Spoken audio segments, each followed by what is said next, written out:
서상무 수석이라고 있어요. 제가 오늘 이제 계속 이 문제를 여쭤보고 있는데요. 그 기자들하고 밥 먹으면서 어떤 얘기를 했냐면, MBC 잘 들어.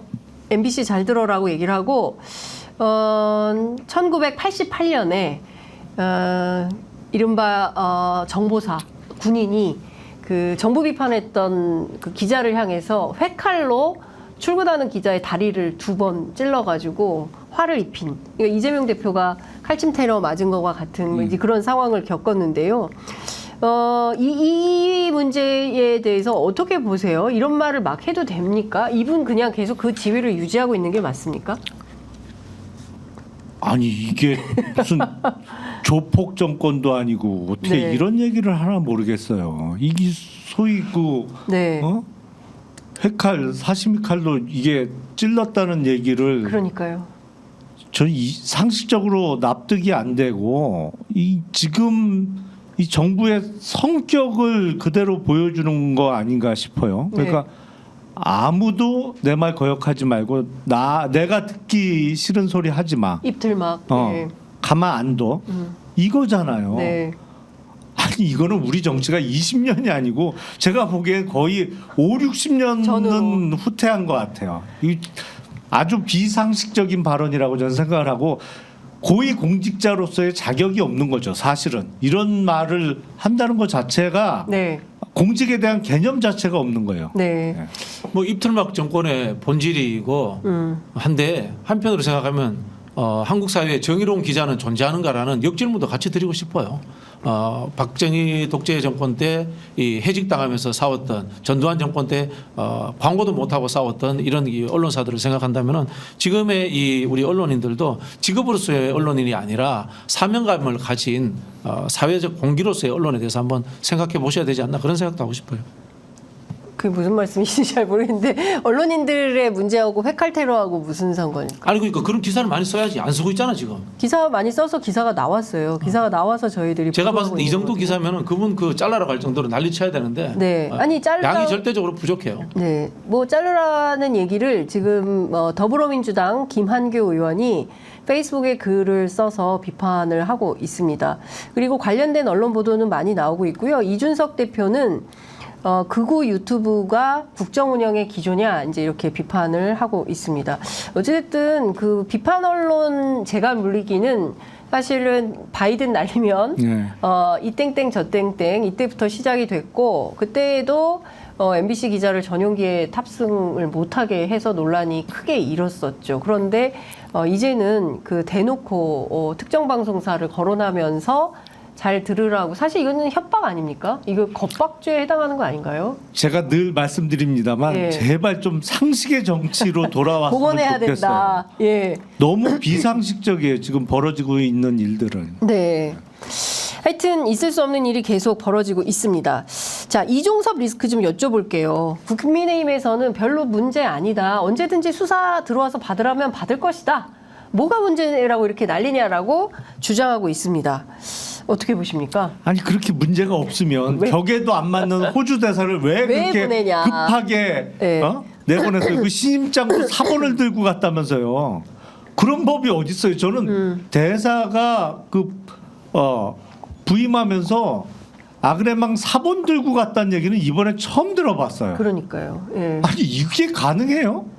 그러니까요. 그러니까 사실은 그러면 이 얘기를 하더라고요. 외교관들은 정말 너무 급해서 갈 때 외교 행랑편으로 그렇죠. 보내주기는 한다. 그렇죠. 그러나 그 대사가 부임할 때 굉장히 중요한 것이고 이거는 분실의 우려가 있기 때문에 반드시 출국할 때 대통령으로부터 신임장을 받아서 가져가고 가면 그 상대 국가에서 영접을 나오게 되어 있고 그랬을 때 절차를 따라야 된다. 그런데 이런 것도 없이 그냥 출국, 대사 교육도 없이 그냥 출국, 그리고 그냥 뭐 갖춰서 원래 공수처에서 출금해놨는데 이거를 법무부가 해제해버리고 4시간 형식적인 조사 마친 다음에 그냥 보낸 거잖아요. 그러니까 이거 뭔가 감춰야 되는 비밀이 있다. 이렇게밖에 안 보인다고 얘기합니다.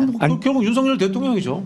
윤석열 대통령과 이 사람과의 어떤 통화가 있었느냐 네. 그걸 이제 감추려고 하는 거죠. 런종섭이라고 이야기하는데 정확하게는 윤석열 감축이죠. 그렇게 봐야 되는 거고 네. 우리 간단합니다. 네. 이종섭 장관 위에서 이종섭 장관에게 자 수사의 방향을 지시할 수 있는 사람이 누군가 생각해보면 장관보다 높은 사람이 둘이 있어요. 총리하고 대통령. 그럼 대한민국 총리가 그렇게 실세였나? 그럼 딱 우리 국민들 짐작으로 다 나오는 거 아니겠습니까? 근데 이게 그런 것 같아요. 보통 이제 검사들이 수사 지휘를 할 때는 하급 검사할 때 저기 뭐야 이거 뭐 수사 적당히 무마해 기소하지 마 이럴 수 있지만은 이런 수사가 아닌 국정을 운영하는 과정에서 이런 것이 일어난다면 이건 그 뭐라고 해야 돼? 국기문란 사건이에요. 국기문란 사건이에요. 법률적인 절차를 벗어나서 개입하게 되면은 이거는 대통령의 안위에 대한 문제이기 때문에 저는 이분을 급하게 호주로 언론시켰다 그렇게 해석되는 거예요. 그러니까 이종섭 전 장관에 대해서 이런 식의 인사를 하면 논란이 있을 거라는 건 다 예상이 되죠. 그럼에도 불구하고 왜 이렇게 서둘러서 호주 대사로 부임을 시켰느냐. 역으로 생각해 보면요. 이종섭 전 장관이 이 사건과 관련해서 가장 약한 고리로 인식됐기 때문에 이런 인사를 했다라고 생각을 해요. 그러니까 조금만 제대로 수사를 하면 네. 조금만 증거를 들이밀면서 추궁을 하면 이종섭 전 장관은 못 버티고 무너질 가능성이 가장 높은 사람이다. 아, 라고 생각이 됐기 때문에 서둘러서. 다른 관련자들보다도 제일 먼저 해외로 도피시킬 수밖에 없는 상황 아니냐. 네. 왜냐하면 딴 사람들은 버틸 거라고 생각을 하는 거죠. 네. 그러니까 국내에 있어요. 네. 하지만 이종섭 전 장관은 군인 출신이고 장관 출신으로서의 명예심도 있고 완전히 새빨간 거짓을 끝까지 우기지는 못할 사람이라고 인식을 했기 때문에 네. 야 이거 조사받기 해서 제대로 조사받기 해서는 안 되겠다라는 김용- 판단을 한 거 아닌가 김용남 싶어요. 의원님은 사실 검사 출신이시잖아요. 이렇게 큰 사건의 주요 피의자를 대사로 발령내서 보낸 적이 있습니까? 취재하면서 그런 경우 보신 적 있으세요? 저는 처음 봅니다. 저도 기억이 없는데요. 예, 그러니까요. 예, 그러니까 새로운 방식이에요. 그러니까 새로운 그러니까 뭘 무엇을 꿈꾸든 항상 그 이상이야. 이 정부는 그러니까. 놀라울 정도예요, 정말. 예, 놀랍다. 정말 이 상상력이 놀라울 따름이다. 예, 말씀 주셨습니다. 어찌됐든 이제 4월 4일입니다. 최상병 특검 국회 자동 부의가 되게 되는데요. 이제 시간이 다 됐으니까 단답형으로 여쭙게요. 대통령 거부권 행사한다 안 한다 어떻게 보십니까? 그건 당연히 행사하죠. 100% 예, 그런 분이니까. 그런 분이다. 그런 분이다. 당연하죠. 여태까지 근데 봐온 게 있잖아요. 그러니까요. 자, 그럼 자기 부인 문제도 네. 거부해. 자기 문제도 거부해. 그럼 10번째 거부권 행사인데 선거가 4월 10일입니다. 엿새 후에 선거예요. 와, 그렇게 할까요? 저는 진짜 용감하시다. 아유, 일단 자기부터 살고 봐야죠. 세상에. 야. 하여간 이번 선거가 매우 중요한 이유가 또 있다. 이런 말씀 드리면서 자, 오늘 말씀은 여기까지 들어야 될 것 같습니다. 두 분 말씀 잘 들었습니다. 고맙습니다. 네, 감사합니다. 고맙습니다. 네.